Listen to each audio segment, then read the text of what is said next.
আপনি যখন কাউকে তার প্রাপ্য সম্মান দিবেন, দেখবেন যে সেও আপনাকে সেই সম্মানটা দেওয়ার চেষ্টা করবে। অথচ আপনি কাউকে অবহেলা অবজ্ঞা করতেছেন, সেও কিন্তু একটা সময় চাইবে আপনাকে অবহেলা অবজ্ঞা করার জন্য। কারণ এটা হচ্ছে গিভ অ্যান্ড টেক রিলেশনশিপ। যেখানেই যান না কেন, রিলেশনশিপে আপনি যা দিবেন সেও আপনাকে তাই দিবে। একটা সময় না একটা সময় কিন্তু সেটাই করবে যেটা আপনার থেকে দেখবে।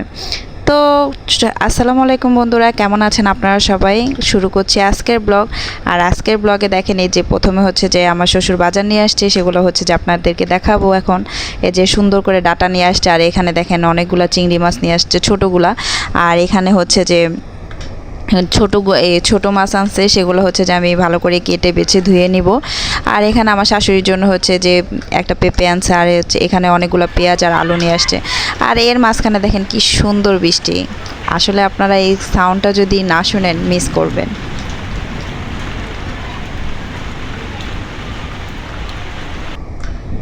তারপর চলে আসলাম আমার নিত্যদিনের কাজে। আর প্রথমে আমি ভাত বসাই দিলাম। আর ভাতটা আমি সবসময় চেষ্টা করি ভাতটা সবার আগে বসানোর জন্য।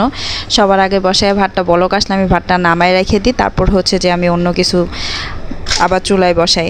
প্রথমে হচ্ছে যে ভাত বসানোর পরে ভাতটা যখন বলক আসছে তখন রেখে দিছি। তারপর হচ্ছে যে ডাল বলক আসার পরে ডালটা ঢেকে দিব। ডালটা সিদ্ধ হয়ে গেলে তারপর বাগার দিয়ে নামিয়ে নেব। আর এখানে দেখেন গুঁড়া মাছগুলো আমি অনেক সুন্দর করে বেছে নিছি। আর দেখেন অনেক সুন্দর। আর সচরাচর এই ছোটো মাছগুলো কিন্তু খেতে অনেক মজা লাগে। এগুলো আহামরি কষ্ট করে কাটতে হয় না, যতটুকু হয় ধোয়াতে আপনার কমপ্লিট হয়ে যায়। আর আজকের ছোটো মাছগুলো আমি চচ্চড়ি করব হচ্ছে যে ডাটা দিয়ে, আর হচ্ছে চিকন করে আলু কাটছি সেগুলো দিয়ে। তো প্রথমে ডাটা আলু দিয়ে দিলাম, তারপর হচ্ছে যে আমি হলুদ মরিচ একটু ধনিয়া ফাঁকি আর লবণ একসাথে দিয়ে দিলাম। তারপর হচ্ছে যে হাত দিয়ে মাখাবো। আচ্ছা, আপনারা কে কে ডাটা দিয়ে খাইছেন? আমি তো জীবনে প্রথম ট্রাই করতেছি, কারণ এটা আমি কখনো আমার মার হাতেও খাই নাই, কখনো আমার শাশুড়ির হাতেও খাই নাই। কেউ ডাটা দিয়ে রান্না করে না। হ্যাঁ, আমার শাশুড়ি একবার কচু দিয়ে রান্না করছিল, সেটা অনেক অনেক মজা হয়েছিল, আমারও অনেক ভালো লাগছিল। আর এই মনে করলাম যে কচু দিয়ে যেহেতু এভাবে রান্না করছে, ডাটা দিয়েও রান্না করে দেখি কেমন। আর দেখেন মাছগুলোকে আমি এত সুন্দর করে ক্লিন করছি, মাছগুলো দেখতেই চকচক করতেছিল। আর এখন মাছটা দিয়ে নেব। মাছটা দিয়ে হচ্ছে সুন্দর করে হাত দিয়ে মাখাবো। আচ্ছা, ছোট মাছ না আমার সবসময় এভাবে হাত দিয়ে মাখিয়ে খেতে রান্না করতে ভালো লাগে। খেতে চলে আসছে মুখে, রান্না করতে ভালো লাগে। আর এভাবে যদি আপনি রান্না করেন, চচ্চড়ি করেন, অনেক পরিমাণে মজা হয়। দেখছেন কি কি সুন্দর একটা কালার আসছে।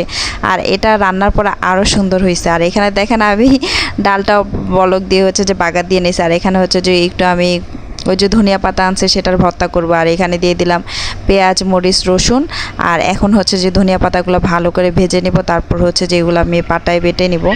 আর এখানে দেখেন আমি ডাটা আর হচ্ছে সিমের বিচি দিয়ে হচ্ছে একটা রান্না করছি। তো আজকে এই পর্যন্ত, আল্লাহ হাফেজ।